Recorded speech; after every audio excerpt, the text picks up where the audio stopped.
einmal ein bisschen enger zusammen. Genau, gerne kuscheln. Könnt ihr Es ist enger so kalt zusammen? hier drin, deswegen. Alle enger zusammen. Wir haben jetzt hier die Kante mit dem Rutschbein näher hier mit der Aber wieso? Wir freuen uns. Wir machen mit Ausscheiden. Matthias, du musst mal in die Mitte gehen. Gibt es irgendwo einen Stuhl? In der Mitte noch. Ja, enger bitte. Da ist noch Platz. Jetzt 5 Sekunden noch die letzten Bilder machen, dann fertig. Noch 5 Sekunden. Könnt ihr die Lücke noch? 4, 3, letzte Sekunden. Ja, okay.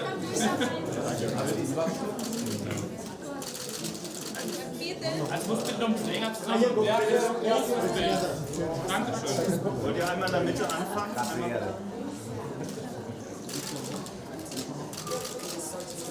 Und dann die geradeaus. Genau, wunderbar. Ich hab schon. Ein bisschen nach links vielleicht.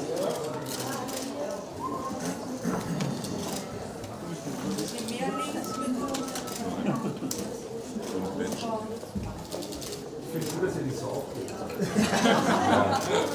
Das ist sehr angenehm. Das ist erschreckend ruhig. Wir sind alle zu müde. Bist du die Schreier? Nee, auf keinen Fall. Ist sehr angenehm. Gerne. Einmal nach rechts bitte.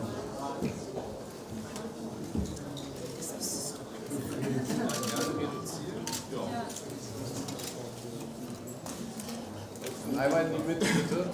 Nee, Leute, seid schon fertig. Da müsste ein Bild dabei sein, oder? Müsste.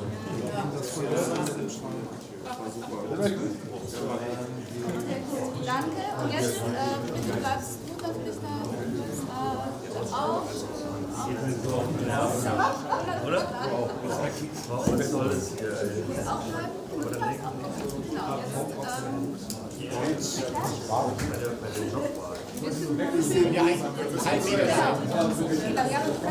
Rutsche alle ein Stückchen runter. Okay, dann gucken wir einmal bitte erst nach da und gehen dann in die Mitte und dann nach rechts. Und hier an. Ein bisschen enger noch bitte. Noch ein bisschen mehr. Schritte nach vorne. Sehr schön.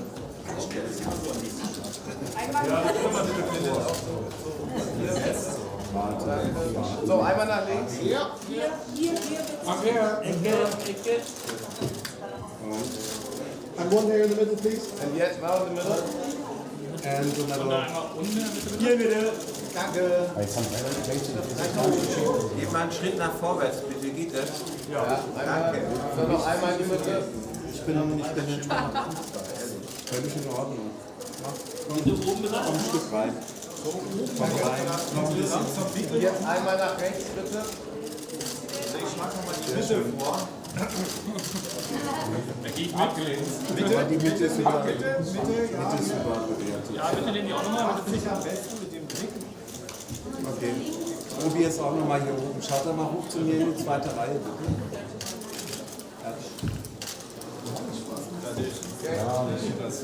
Amelie. Genau, und jetzt bitte die Produzenten runter und Lili. Weg.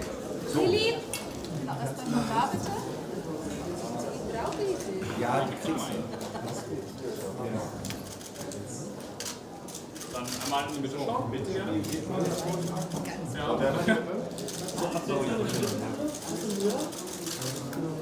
Wenn ihr in die Mitte schaut und einmal hoch guckt in die zweite Reihe. In der Mitte auch unten, genau. Mal in die Ecke vielleicht. Alle mal so eindrehen, nach links bitte. Alles hier alle eindrehen. Ganz schauen. Alle hier rüberschauen. Zu links. Jeder. Der ist leer. Ja, super. Nein, das ist da. Lili. Zu mir, ganz gut. Danke.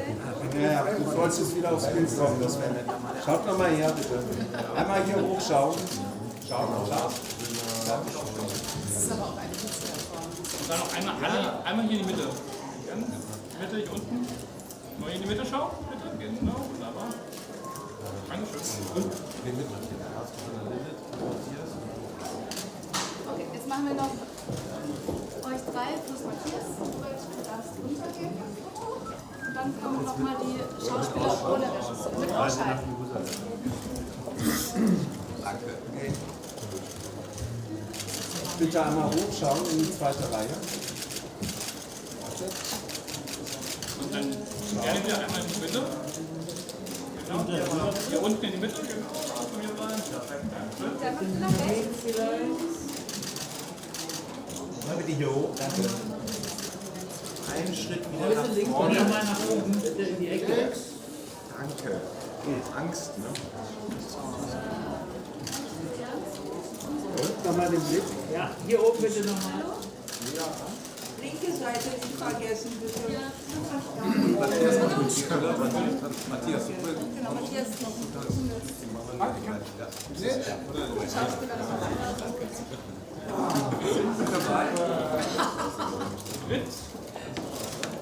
Und dann einfach alle in die Mitte schauen. Alles bleibt bei mir.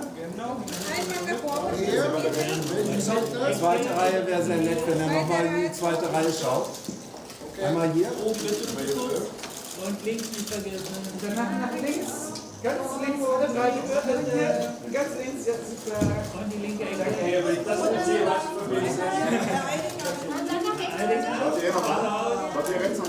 Einmal bitte nach rechts schauen. Ja, Und nochmal schauen, bitte. Lars? Einmal. Und einmal oben drüber. Komm noch einmal in die Mitte dann. Noch einmal in die Mitte hier unten. Danke. einmal alle noch ganz nach links bitte. Schon gleich. Ich mach das so lang. Ich habe hier den Rennen. Also wir kommen dann langsam zum Ende, ja? Geht der einzeln auch? Wir hätten gerne Einzelbilder, wenn es möglich ist. Was Singles bekommen? Ja, Wenn ihr euch so ein bisschen verteilt, können wir das in einem machen. Nee, bleibt doch alle stehen. Begeisterung.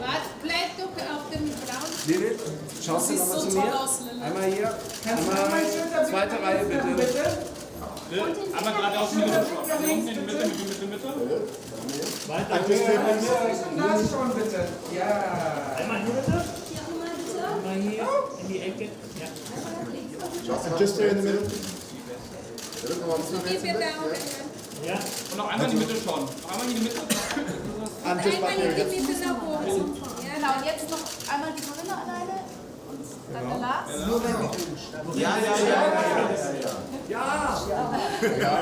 Stimmung. Okay. Fange rechts an. ja, vielen Dank. Sehr schön. Einfach die Reihen durchgehen mit dem Blick. Und die Blicke mal zu Sehr dir. schön. Und ein weiter. Einmal hier, genau. Mitte. Noch einmal den Blick in die zweite Reihe. Wenn ihr mit fertig. Danach Schulterblick nach links bitte. Nach oben. Ganz nach links zu Lars schauen bitte. Zu Lars schauen bitte. Jetzt. Hier doch mal bitte. Und die ganze weiter zu Lars bitte. Jetzt mehr. Okay, wir müssen jetzt weiter hier mit der Lars alleine. Und dann Und sehr schön. Genau, in die Mitte. Wunderbar, genau. Alleine. Und einmal daneben, bitte. Lars, nochmal hier rüber. Just there, please. Last please here. Zu der Kollegin. Sorry. Last in the corner please. dann rechts. Okay, Lars, du musst weiter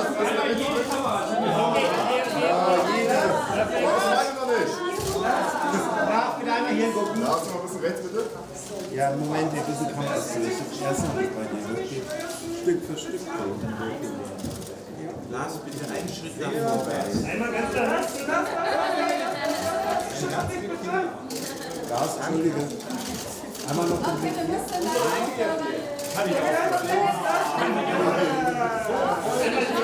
auflassen. Wir müssen anfangen.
This is Matthias Glasner's third participation in the Berlinale competition. A radical, very courageous director who raises big questions and repeatedly ventures into painful areas of human existence, as he does again here. A family has lost its cohesion. They have to face the demons of their own history and disintegration, death. An ensemble film with great actors. These are really the best of the best. Lars Eidinger, Corinna Harfuch, Lilith Stangenberg, Ronald Serfeld and Saskia Rosendahl and many others. Coming up, the press conference for the German competition entry Sterben. Vielleicht beruhigen Sie sich draußen. Ruhe bitte. Wollte doch nur weg. Jetzt lassen Sie uns in Ruhe, Sie stören das Konzert.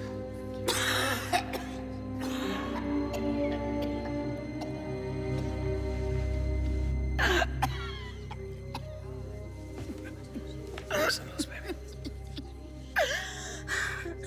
Mir ist schlecht. Ich glaube, ich muss kotzen. Vielleicht gehen wir dann besser mal. Das ist eklig!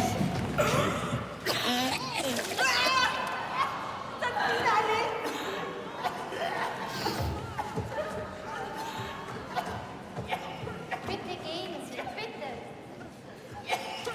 Draußen gibt es auch einen Arzt. Fassen Sie meine Frau nicht. Keine Gewalt, bitte, ja? Es ist schon vorbei. Ich höre keine Musik mehr. Ich glaube, für uns ist es vorbei. Okay. Ich glaube, mir geht's nicht so gut. Brauchen Sie einen Arzt? Nee, schon gut. Ist nicht so schlimm. Ist nicht so schlimm. Hey! Niemand fasst meine Frau. Das Stück hat bereits angefangen, du Arschloch!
Vielen Dank, liebe Journalistinnen. Thank you very much indeed, ladies and gentlemen journalists. Please take your seats now. Herzlich willkommen zu And a cordial welcome to the press conference of the contribution to the competition dying at the 74th Berlinale. I am very pleased to today, as a great exception, be able to welcome 8 guests here on stage. They're all top superlative actors and actresses who have for many, many times participated in the Berlinale. Let me start with my far right with the 2 producers, Ulf Israel and Jan Krüger.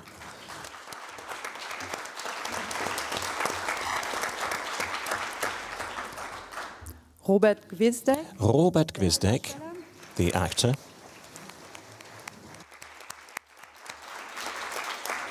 Ronald Serfeld. Roland Serfeld.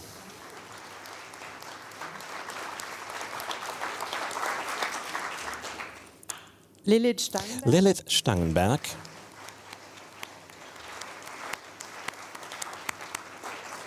Corinna Harfuch. Corinna Harfuch.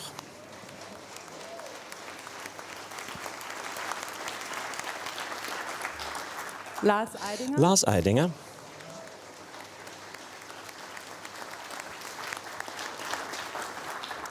Und der Regisseur and the director, screenwriter and producer, Matthias Glasner.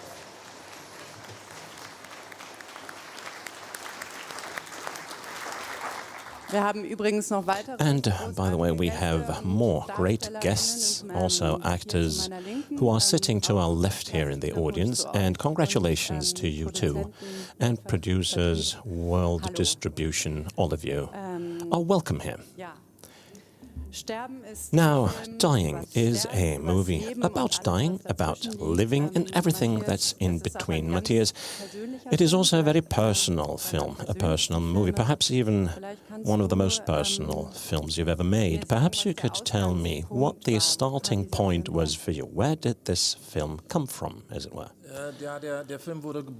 Well, the movie was born at the very moment that my parents died. Within a relatively short time frame, but after a very long process of suffering. And then, shortly afterwards, my first daughter was born, and I was really exhausted. I was tired and I was very unhappy about many things. And the way that I deal with these things is that I'm looking for free spaces, creative spaces for me so that I can write, you know. And for me, working is a bit of taking a holiday. And if you've got children, you know that working is far less demanding than taking care of your children. So I started writing about my mother. I wanted to do a rather short film about my mother, but then it started growing and I started thinking about the relationship we had, me and my mother. And then I started thinking about more and more, you know, and everything, including the question of why we are who we are and why we take the decisions that we are taking and why we're actually not deciding according to what we wanted, why we haven't become the people that we imagined we'd one day be. So that was a trip into this area of different questions, you know, rather atmospheric, and it was not really product-oriented. I never really wanted to make a movie, I just wanted to get closer to the answers by just writing. And just 2 months later, I was then done, and then we turned that into a film. Right, the first question. Thank you very much for the movie. I am from Mexico. I'm a correspondent of a Mexican newspaper here. And we have an entirely different approach when it comes to dealing with death. Entirely different, but still, the title was, you know, something that I felt was calling to me, because I've been living in Germany for 27 years, and my question to the director is the following. Is this film somehow a kind of a sociological study of how German society is working within the structure of family? And how difficult it might be to also express emotions such as love. Because my experience is, if and when you express, you know, your emotions, you appear to be weak, and that is something you shouldn't be. Or if you go to therapy and admit to that, you know, that people react and say, what, can't you handle your own problems, that you need a therapist? So that's my question. You know, is this perhaps kind of a reflection of the German society as to the family structure and how things work within the family structure in Germany? That is my question, because I'm really interested in that. You know, I get to see that time and again. Well, I have not approached things by wanting to express some form of criticism of our society, or, you know, drawing up a study or something. But it's interesting that you should say that, because I realize that when visiting other countries, we've got the feeling that the families are larger and that people, you know, live closer together, and you've got people out in the streets in the middle of the night with their children, and, you know, families go out, have dinner together, and it seems that they have more cohesion. And here in Germany, it is very much the small family, you know, that is still dominant. That is a kind of model of life that I have my difficulties accepting, you know, having a father, a mother, 2 children, and the best would be to have 1 boy, 1 girl, and everyone's happy. And I don't really think that it's working all that well. It sometimes appears to be rather more of a jail to me, really. At least in my case, it felt like that. And when making this movie, I kept telling myself that I wanted to be honest as to what it is to me. And I had the feeling, you know, the more personal I tell the story, and the more honest I am, the less I try to generalize my statements, the more it might be a possibility, an opportunity for everyone involved to also open up about their own experiences. So this movie is basically an offer to look into your own life. Yeah. That's about it.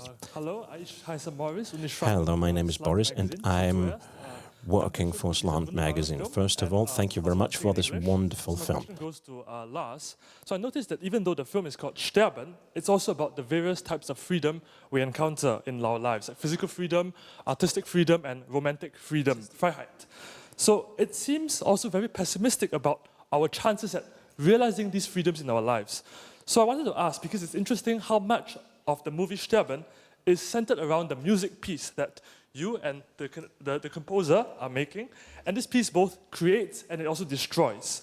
So I wanted to ask if you think art may be the only way to express our desire for freedom, even if we can't quite achieve it. Thanks. Your magazine is called Slut? What? Slant. Slant. Ah, sorry.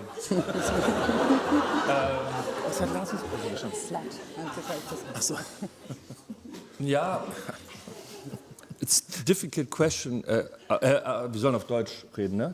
We are supposed to speak German, right? It's going to be translated. But then you can't understand, right? Deutsch, ja. How am I supposed to say things? You speak German and he's got headphones. Okay, I'm terribly sorry. I don't mean to be an ignorant, but we were told to answer in German. So what I really find interesting is that in this movie, you know, we're talking about this thin line, and there is, you know, there are all these different chapters in the movie, and in German this chapter is called Der schmale Grat, which translates to the thin line, and I think that really shows us the difficulty that the arts and the artists have to deal with, and the character of Robert, you know, the composer, you know, he puts it that way. He says that kitsch means when your emotions or your feelings do not actually match up with reality. And I believe that the movie is trying to do the same, you know, and actually I only saw it for the first time some 2 weeks ago. And I think what Matthias really manages to do is, in a very positive sense of the word, to have made one of the least romantic movies I've ever seen. And there is this you know, the saying by Bertolt Brecht, you know, don't stare at us so romantically. And I'm paraphrasing.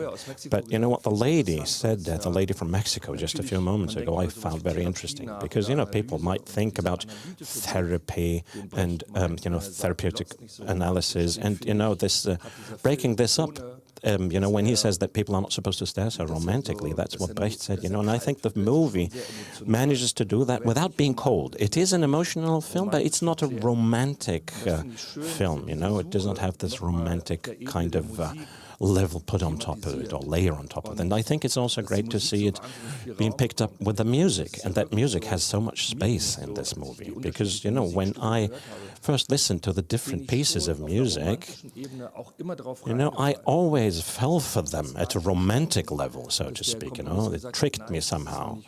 And I never understood that the composer said, no, this is not yet it, I will kick out the choir and so forth. And then in the end, you get to hear a music piece that actually gives you an idea of what the arts or what music can actually achieve. And I think the movie achieves the same thing. Now, perhaps Robert can say a few words about that as well, because you're also a musician in real life. And what was it like for you, you know, as a musician, a rather doubtful or doubting musician? You know, what was that for you like to play that role? Well, I don't really have to compare it that closely to my life in order to find it interesting what the composer is going through in the movie, you know, the kind of struggle. I think, you know, these are two very different musical disciplines that we move in, you know.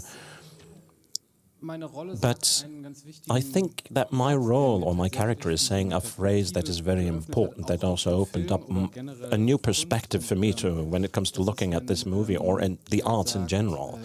And that is when he's asking the people, the musicians who are supposed to play his piece, whether they like his music. And it turns out that many of the musicians, you know, play this piece without really knowing how to, you know, what to do with it. You know, when, you know, the question arises, where is hope, you know? Where is hope in this piece? And that, I think, could be compared to this movie, or at least that's a kind of comparison that I'm drawing up personally, privately, because I think it is rather challenging. And my role, my character, or both of us, you know, Lars, I think he says it first, but it seems to be a phrase that the two of them share, that hope is not to be found in the piece of music, but that hope is encapsulated in the fact that we're playing the piece. And that I found very inspiring, you know, also inspiring in terms of thinking about art in a new way, or this particular movie in a new way. The fact that we come together and tell stories, that in itself is more than the story. You know, the very process is people telling that story. That I found very fascinating. Yes, and I would like to add to that, because you're saying more than that, you know, you're not just saying that the hope is in the fact that we're playing the music, but you're also explaining it. And you're also saying that other, you know, apes, if you will, you know, human beings who are on this piece of rock that's flying through space, that they get to hear it, and that it does something with them and to them, you know, the very process that we're doing something together. And in the best of cases, create a sense of magic that we can then share with an audience, and that actually then has an impact on them, you know, that it's an experience in life that goes beyond the mere message of the movie, or whether it is conveying a concrete hope or not. The very fact that we're doing this together, that we're creating something together, that we're living together, watching this together, that is what I find so great. I find that remarkable, and also remarkable that we keep wanting that the movies or the cinemas were filling up again after Coronas, including the art house cinemas. I really think it's great. That is a very nice remark. Thank you. My last remark here is that I think you really feel that this film is carried by all the people involved. There is apparently a kind of a feeling of, you know, this being a collaborative piece of work that is just permeating it, you know, without, you know, watering down your ideas or your screenplay, but you can actually tell how much all the individual actors are contributing. Well, yes. You know, it's not that we improvised, not at all, actually. I think all the dialogues you get to hear have all been scripted that way. But still, it might have been a bit different when it came to shooting the scenes. We had a very small team. We met in the morning. We never rehearsed before that. We never sat there reading the roles. We never really talked about the screenplay. You know, neither Lars or Lilith or Corinna or myself. We never really talked that much about the script. You know, it just felt like everyone, you know, wanted to do it. And then we met, and I never really knew what the camera was doing either. You know, I never thought about these things the evening before. There were just scenes that people filled with life, you know. They just lived these scenes. We just went through the story in a rather relaxed manner, actually, because it was not so difficult. You know, people ask me this about the emotionality of it, because it's also about my parents and their death. But, you know, making this movie, to me, was very, very, you know, tender, soft, and, you know, and I just loved watching them doing what they were doing, and I was so grateful. And they reacted to each other rather instinctively, including with the camera work. And they never took a break for lunch. You know, I insisted on that against all opposition and all trade union rules.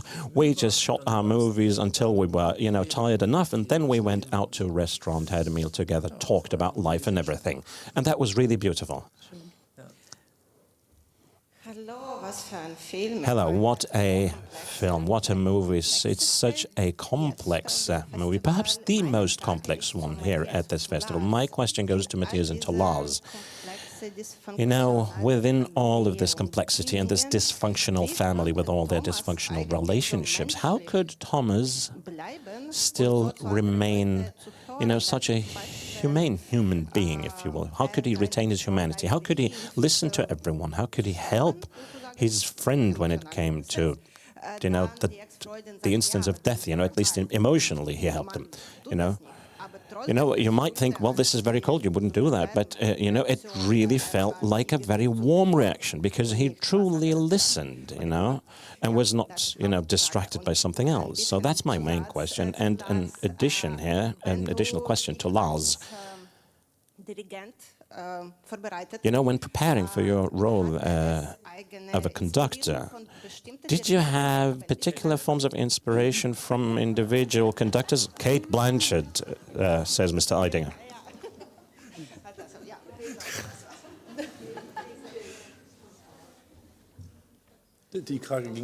No, that question, that was a question to you. Well, but the first part of the question, you have to answer. No, it was, you know, questions to the two of you. So how he could retain his humanity and, you know, remain just such a human being. I think the first part really goes to you, you know. They're addressing you, right? Well, I'm not quite sure whether I fully understood your question. How you could, you know, stay, you know, keep that humanity of yours alive. And I think the lady is saying, you know, against the backdrop of such a dysfunctional family with their dysfunctional relationships. Well, yes, well, I mean, but everything that we're doing is a human reaction, right? Or humanistic. Okay.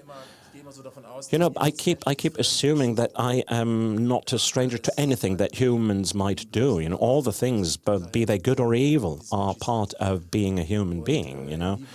And in how far he, you know, I mean, people say that something is inhumane when people, you know, do certain things or act in a certain way, but I keep thinking, well, it's not. It's all too humane, all of the things that we're doing. But the question that arises time and again in the movie, or that he's asking himself, you know, is that he's just as cold as you are, he says to his mother. And the mother says, no, you're not cold at all.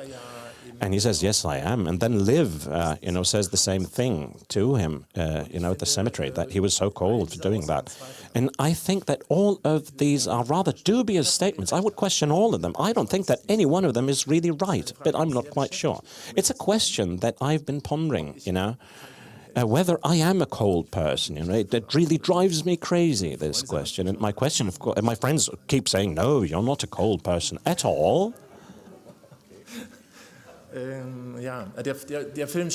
But the movie, I think, opens up a discussion about that, and there will probably be different points of view on that, whether that was cold or not, you know, the things he did with his friend there. Ja, also, ich kann es eigentlich ganz gut damit erklären, dass... Well, I can explain, you know, things rather easily. The way that I see my profession or how I approach things, I mean, this is just the result of all the experiences I managed to make and collect over time. And I realized, and I'm not just referring to the role of a conductor, also all the other scenes where I'm not conducting, you know, I'm trying to prepare as little as possible. And I just try to be as open-minded as possible when going through the day and into the scenes, and to be as open as I can when interacting with my partners. And yes, I read that, you know, that people say that he was cold. But had I prepared, I might have said, okay, this is my task now, to play someone who is acting coldly. But, you know, in those scenes, I realized that I was rather emotional, and it felt rather warm. And that was a nice contradiction, a nice ambivalence. And I never planned for that, you know. I would never enter into a scene saying, okay, after that phrase, it would be great for me to shed some tears, you know. It just happens. You know, when I'm exposed to the scene, or when I really accept this situation and the encounter, and when thinking of the scene with, you know, Corinna and myself, that was a scene of 20 or 24 minutes even. And we just shot that right away without rehearsing it. And I don't know, but I had the impression that when we watched the film that, you know, when we watched the film that quite a bit of that scene was from the first take, this first encounter, you know. And I remember, it may sound stupid, but let me explain it afterwards. You know, when we were done playing, you know, or acting rather, then Corinna, you know, high-fived me. And I know, and I've known Corinna very well. We've, you know, worked alongside each other quite a few sides, and this is not the way she normally, you know, reacts. There was a rather strange gesture for her, but I understood. It was like jumping off a cliff together, and then, you know, hitting the ground together, and then you just congratulate each other for daring to do that, because you never knew what was going to happen before. Ja, und das war tatsächlich das Aufregende. And that was what was so exciting about it. You know, also to be given the opportunity, to be given the time and the space to try these things. And then, of course, it ends up being something rather analytical. You know, it reminded me of the Fassbinder dialogue, you know, with his mother, or André Müller and his mother, you know, and that is where the movie actually starts describing society, because we start understanding why we are, how and who we are. And there is a great phrase in the Anatomy of a Case, and where the child, when in court, says, now that we know who did it, we should ask ourselves why it happened. So verstehe ich den Film. You know, that is the way I understand this movie, that you get an idea of how we turned out to be the ones we are. And then a last remark on conducting. I actually prepared for that. And yet, it is something that I don't enjoy doing at all. Because I keep thinking, okay, you've got so and so many, you know, self-appointed experts in the audience who would say, no, that is not the right way to go about that. I mean, I had a professional conductor teaching me that, and with who I actually did a lot of conducting. But, you know, when you ask me about inspirations, I looked a lot at Theodor Kurentzis because I really admire him. And yet, when you watch the movie, you would probably not think of Theodor Kurentzis. But, you know, when watching Theodor Kurentzis, you know, for the first time that I knew that I'd be playing a conductor, or, you know, that, you know, I've watched him before in concerts, but then I thought, now I'm going to watch him more closely. But that's when he started that way. It was, his first gesture was this. And I thought, let me steal that gesture. But I forgot about it, unfortunately. But that was very interesting. And he keeps, you know, making that. And I thought, if I were to do that, then people would think, okay, he didn't have any time for preparation whatsoever. Now, I would like to seize the opportunity, because you just talked about the scene with Corinna, your mother, in that movie. And I would like to invite Corinna to perhaps also say a few words about this scene, because it is such a strong scene. Perhaps you've got a few words to add.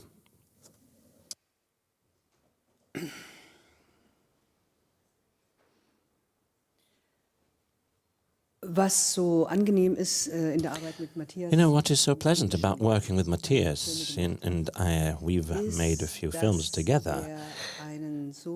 You know, what's so pleasant is that he's opening such an inspiring space within which you can then freely move around. You know, and with all his life experience, with everything he has in his background, you know, or also the things that you instinctively can contribute, you know, without having to, you know, prepare too diligently. You know, you don't have to work that hard for the preparations. You know, I haven't done that in a while either. Because, you know, by now I've experienced that sometimes it's just better to, you know, just try to, you know, to be not too precise about the things that you try to prepare, because that's one of the great aspects of our profession, you know, in the very intensive moments when you are playing a role, while, you know, playing something also means living to me, you know, that in these intense moments you experience something that you might not actually, you know, register, or that might not register out there in the grander scheme of things in life. But that's what's so great about this profession, that you get this space where you can actually do that. And here, in this scene, the strong element, the strong part of it, is that these two people Erzählungen, wo so Beziehungen gezeigt werden. You know, unlike in other stories about relationships, you know, where people always talk about how people are not able to talk to each other, how people can't really, you know, open their mouth to speak with each other, you know, where the camera is focusing on people who do not dare speak to each other, and where, you know, things are, you know, haltingly progressing, and we're looking at it is just looking at it from the outside. And you, as a viewer, well, at least that is my feeling by now, that when I have to watch these things, you know, you feel like you get frozen too, you know. But these two people, strangely enough, somehow manage to tell each other these things that are so, you know, I don't know, not just unpleasant, but extraordinary as well, you know. But they manage to just tell each other these things and to talk about these things. And I find that so unusual. And I just wish I could learn how to do that. Because, you know, actually, I've been training that. I want to get there, but this is really a very ambitious goal, to be able to tell each other things, you know, no matter how, you know, terminal, how painful they might be. So that is what I have to say about this scene.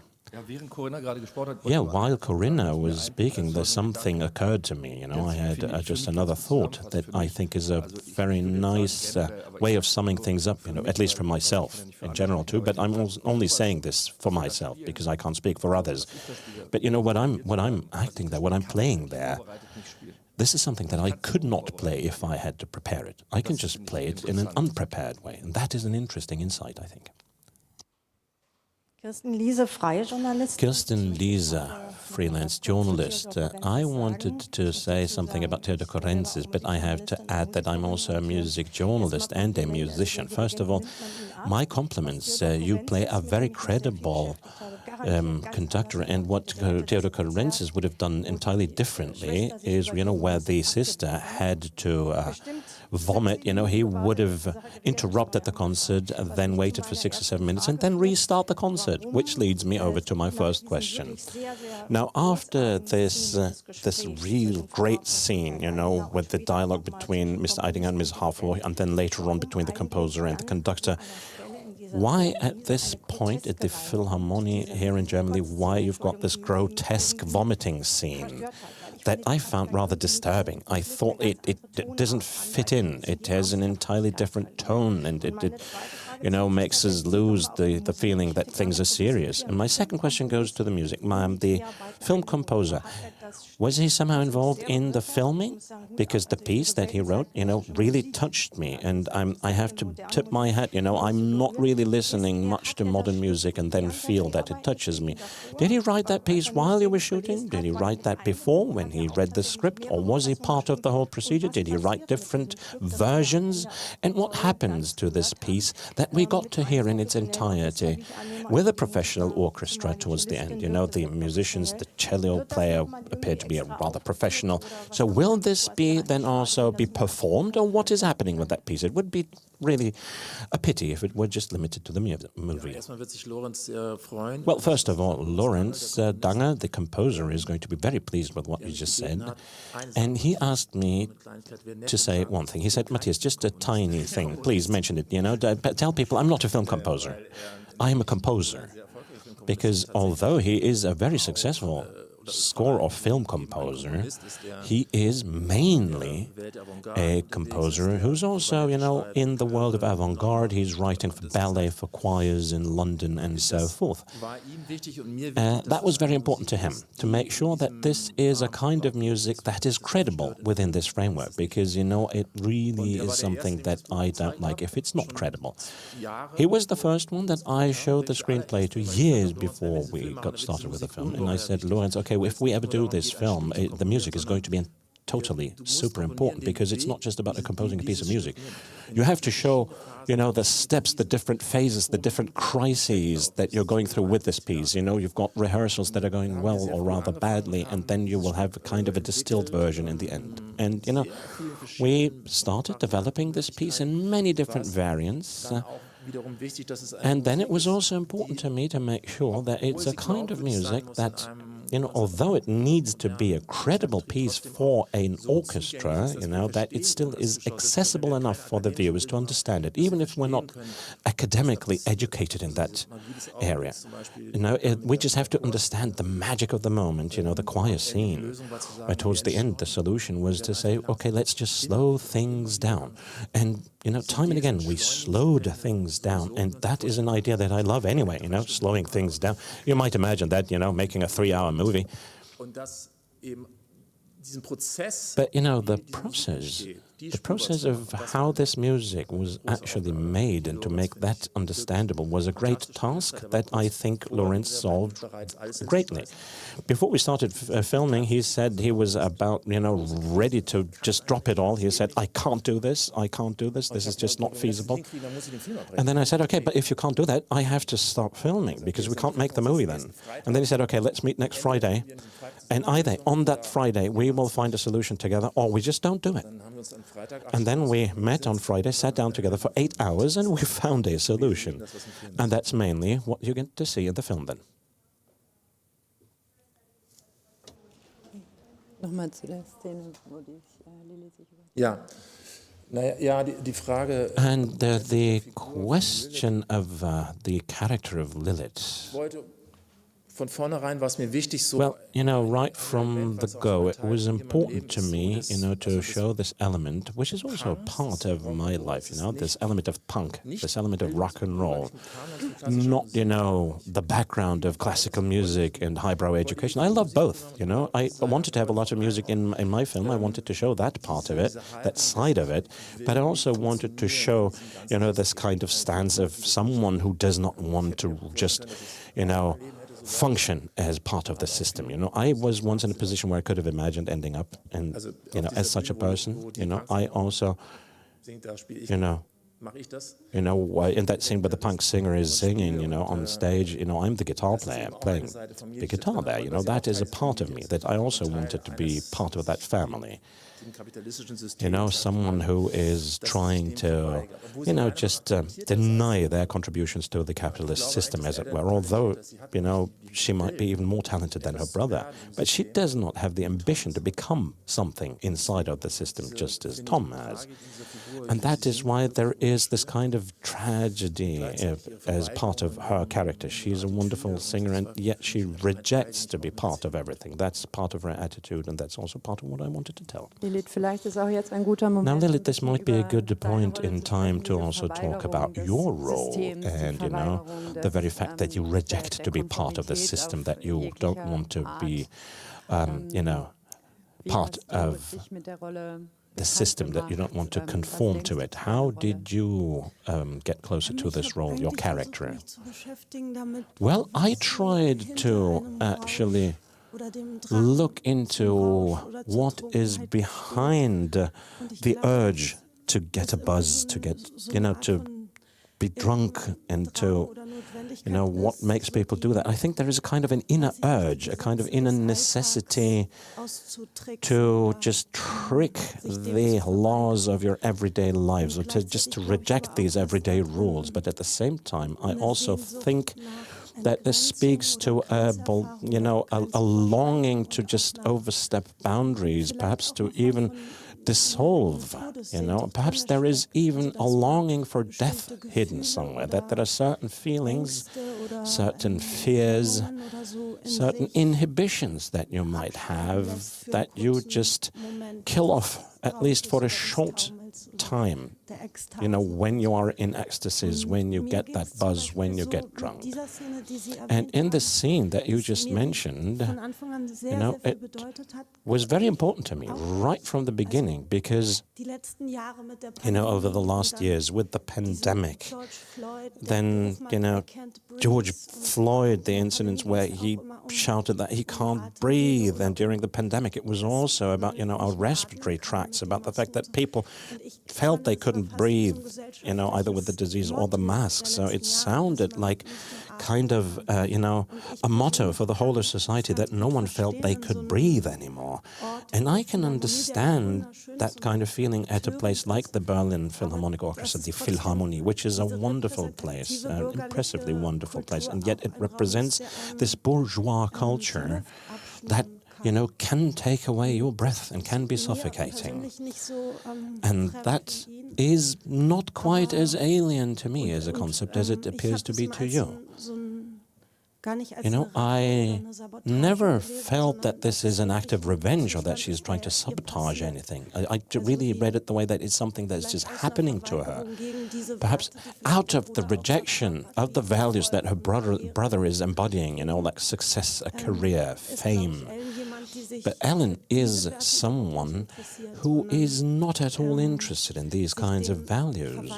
And she tries to, reject these values up and including to self-sabotage. So I never saw that as something that is grotesque, but rather more hysterical. That is just happening to her.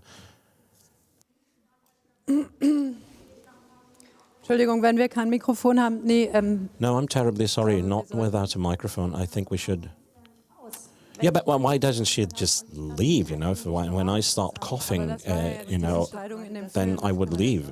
But that's the decision in a movie, you can't change that now, can you? Und da möchte ich jetzt aber auch noch Ronald die Gelegenheit. But then I would like to also give Ronald the opportunity, because Ronald is, bouncing back and forth between the total fascination with that woman, who tries to, break out of these boundaries, and at the same time there are the obligations to a family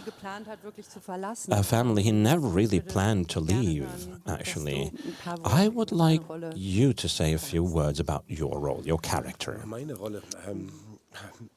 About my character? Well, first of all, I'd like to say that I'm very grateful that this movie has been made and I was allowed to play and act alongside such great colleagues, because in our true lives we frequently do not understand how to have enough courage and how to really question what kind of impact a certain decision may have on our lives as a consequence. And then when people are on their deathbed, you just hear them talking about, the disease and whether people want to accept chemotherapy or not, and that they say, no, it's okay for me to die. But then, at this very late stage in life, people tell their children, well, but I dropped you as a child, So the question is, why have you never told anyone that before?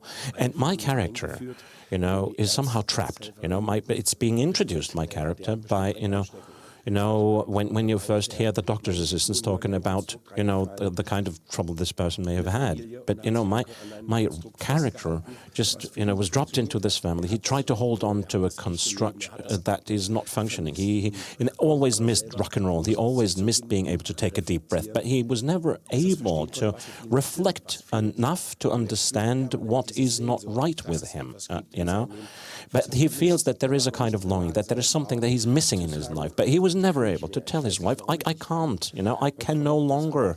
I don't know why, but I can't. But, he was able to, open up to the new person at that concert. He, was able to breathe again and he feel himself again, and that's just a reflection of how frequently you take the wrong turn in life. At a crossroads, although you may have entirely different desires and other opportunities that you really want to pursue. And here I can just watch people, and I can really truly understand what these characters are doing. But it also makes me so sad, I was crying rivers because I understood why these characters decided the way they did. And I want to take them by the hand and say, come on, let's go back to the crossroads and now take the right turn. But, I'm not, they always carry around these wrong decisions for the rest of their lives, and then, they open up at the end of their lives, but people haven't talked to each other for 20 years before that. To me, it's a horrible idea that you would have a fight with someone and you would not talk to each other for a month, for half a year, for a year. But there are so many cases where exactly that happens. And it just goes to show how important it is to be courageous enough to go and approach each other and to talk to each other and to tell each other, well, listen, I don't understand this, or why did you do that? And that is the beauty of it, that gives me courage, and it gives me enough strength for other projects that may not be quite as strong as this movie. But it really is about pure love. Although Lars just said that this is perhaps the least romantic movie in a way, it at the same time to me is also a very romantic movie, but it's so much closer to real life than other movies. I hope I managed to answer your question.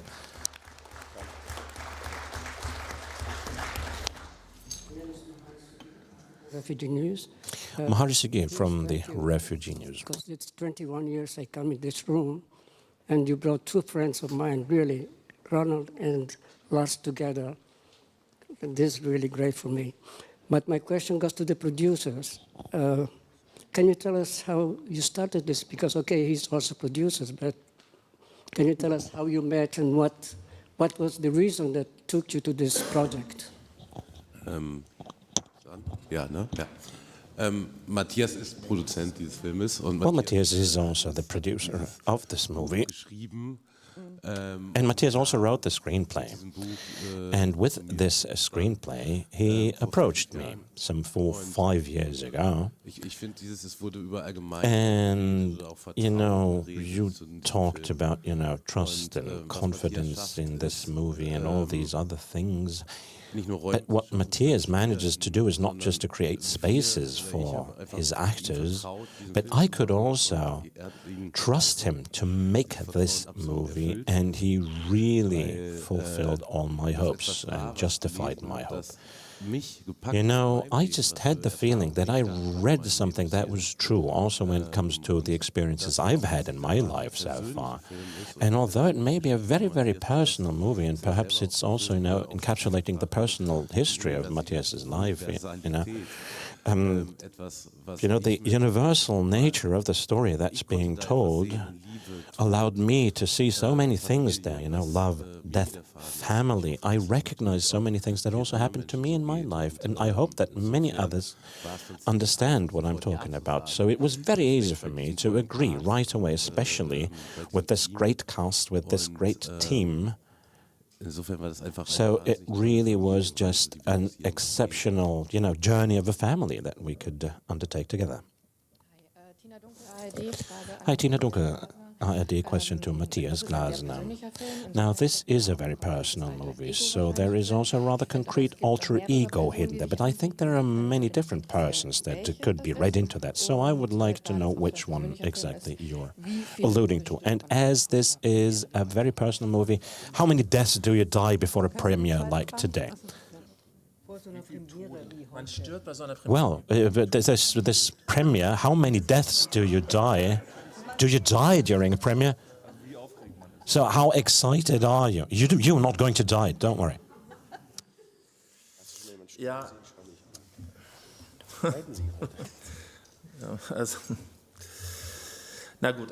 Okay, so the first part is probably easier to answer.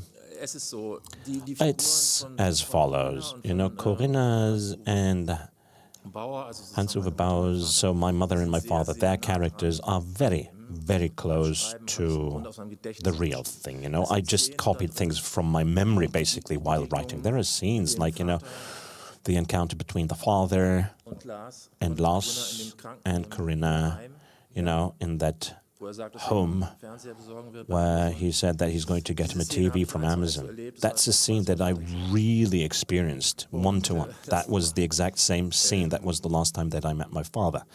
Ja, das war schwierig.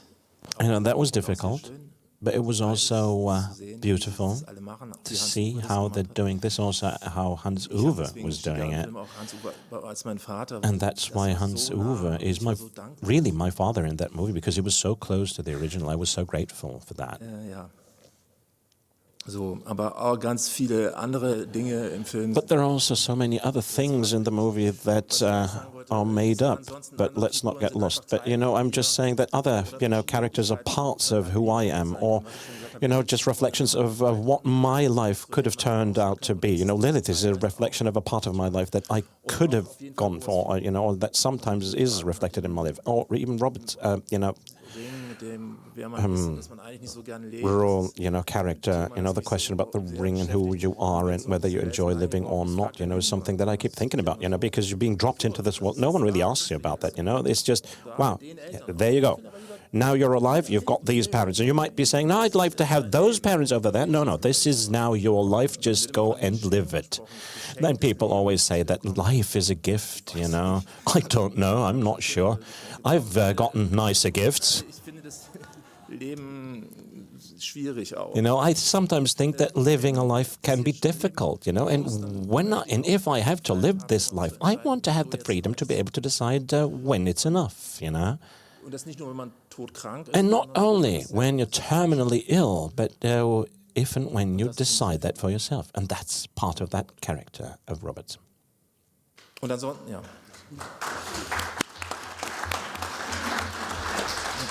Mit den 1000 Toten, das war das oder. And you know, dying so many deaths before a premiere.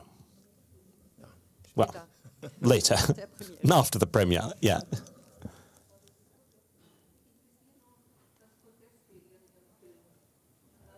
I'd like to ask you a question about the grotesque elements in the movie. Is this mic on?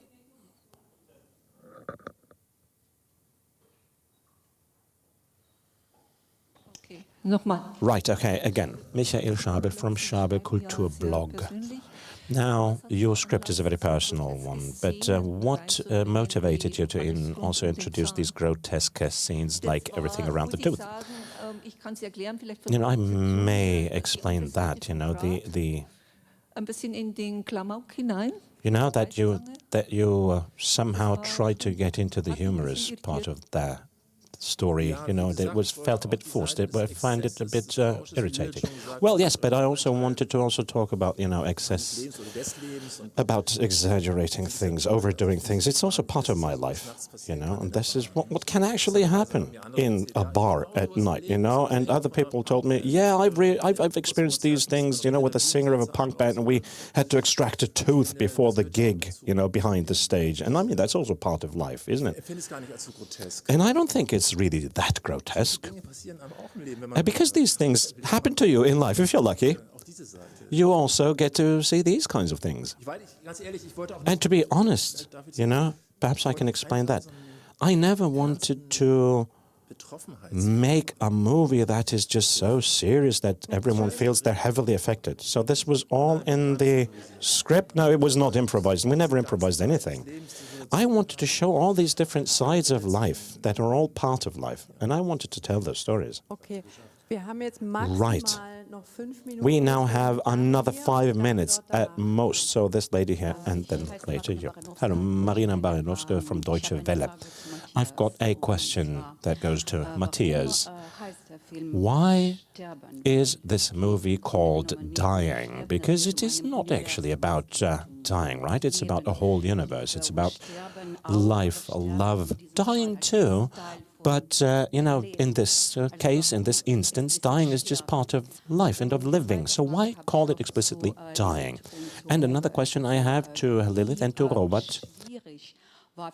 How difficult was it for you to, you know, play these emotionally broken people? Because each and every character, every role you play will leave something behind in you. So how difficult was that for you? Now, first of all, the title, Dying, that was what it started with. That was really the starting point for the movie, was the very fact that my parents died. And I deliberately called it dying and not death.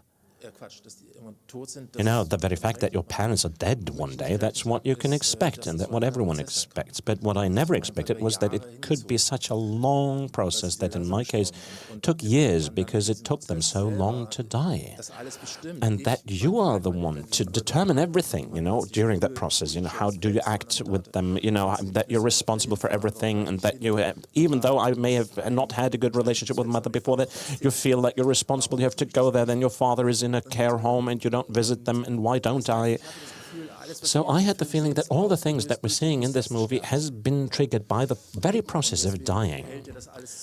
And that is why this is the bracket that keeps everything together. Although we're talking about so many other things, you know, slightly pathetically speaking, we could say, well, this is all about life, but it is against the backdrop of dying, which is why this movie is called that. Lilith and Ronald? Lilith and Robert?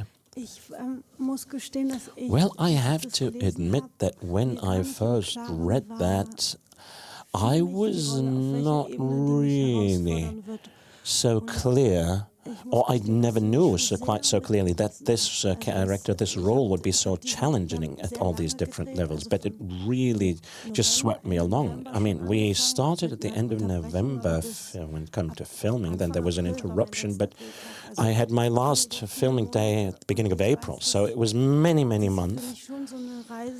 And I know that for me, it was also a journey into darkness somehow, a journey into pain.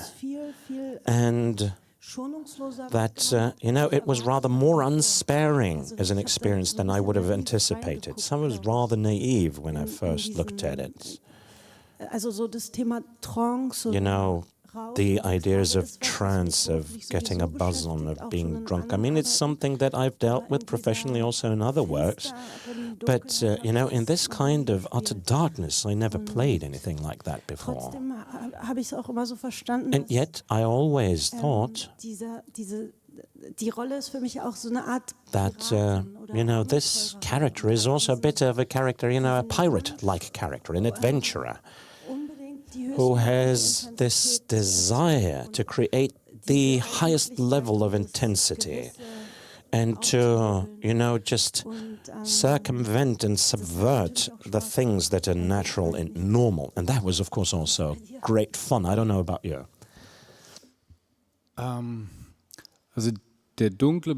Well, the darkness that my character had to descend into, I've only known insofar that, you know, once you wish to perfectly translate your inner vision, you know, once you've got this, you know, this difference between who you can be and who you can imagine to be, you know, if this difference becomes too glaringly obvious, if it is too large, the difference, then, and if you can't bridge that difference, if your desire for perfection leads to a constant failure, then that's something that can destroy you.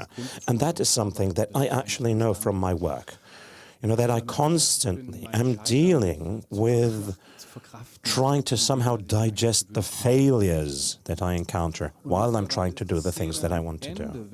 And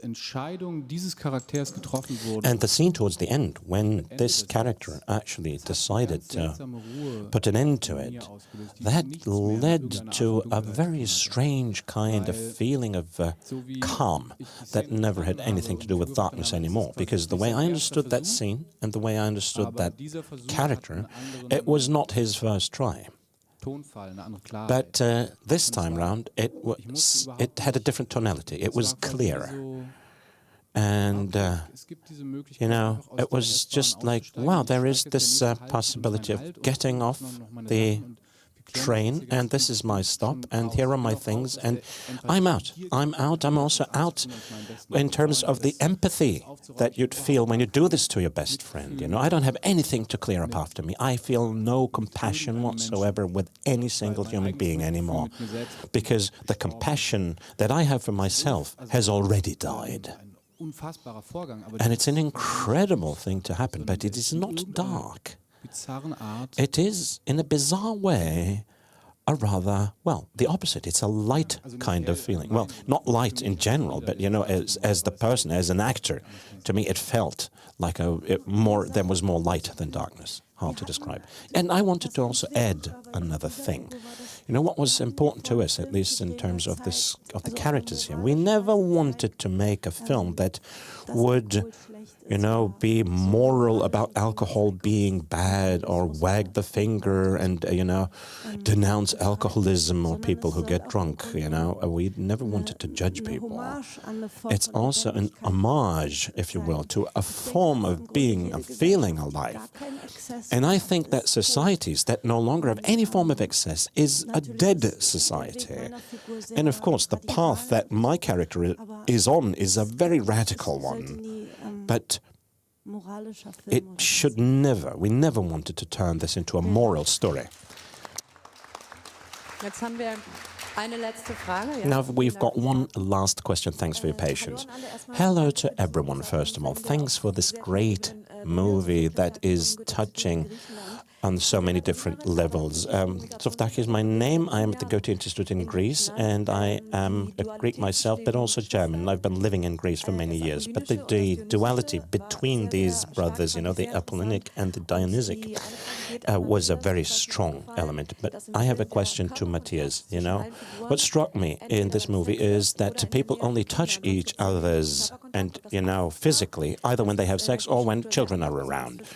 Is that deliberate? It is different in Greek culture. Even among siblings, even if you don't like each other, people hug and kiss when they meet, for example, just as a comparison here. And then I also wanted to ask you whether the German language is a limiting factor when it comes to expressing emotions. When, during that phone call, when putting down the phone, you said, everything you want, my love, and not meine Liebe. It would sound strange, like a quaint reminder of times gone by. And my question to Lars is it the task of parents to keep the families together? Natürlich.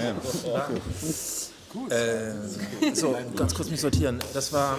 Just let me sort this through. Wait a second. First question. That was about, touch, physical contact. I think that is a very good question, and I like the fact that you spotted that, because it's important to me. After the missed funeral, he then, visits his mother, and they, just shake hands when they welcome each other, And I have to say and admit that this is exactly what my mother was like. We only ever shook hands. Very, very, in a very friendly way, but that was it. And that is really strange. That's true. And I believe that, you have that in Germany more than, for example, in Greece or in other countries of the southern hemisphere. That is also what I observed, Right.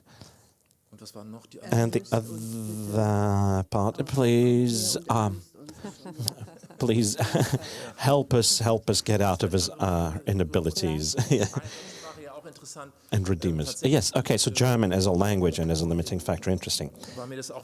It was important to me to, to focus on these anglicisms that we find there in the dialogue, because I keep observing that, in my environment as well, when people talk about feelings and emotions, that people, strangely enough, switch over to English. It may be coming from pop culture, from music, from films and movies, or because our heroes talk that way. I don't really know.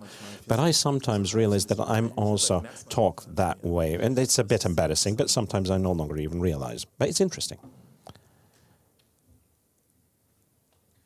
And as to the second part of the question, I hope that this is going to be brief now, but let me just briefly say, no one who ever becomes a father or a mother has gone through training or visited a university class as to how to be a parent.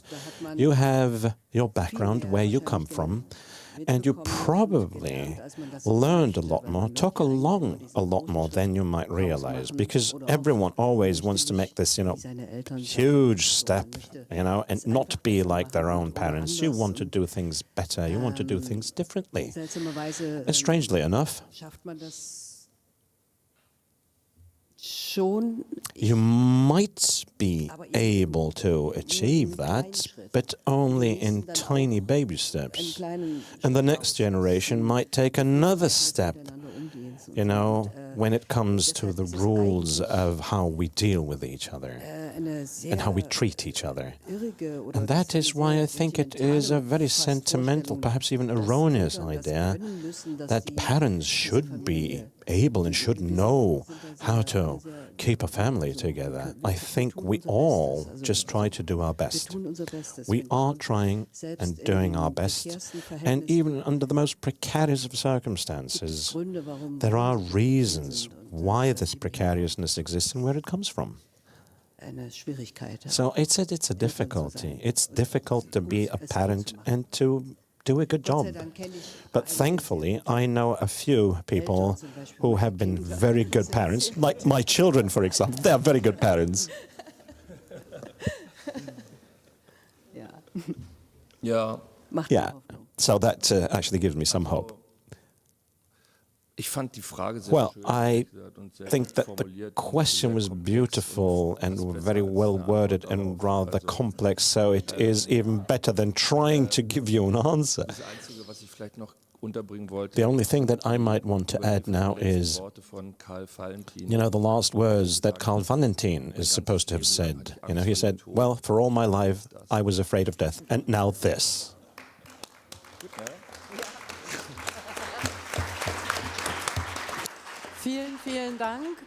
Thank you. Thank you so much to all of you for taking the time. This also is true for the audience, and good luck with the premiere today.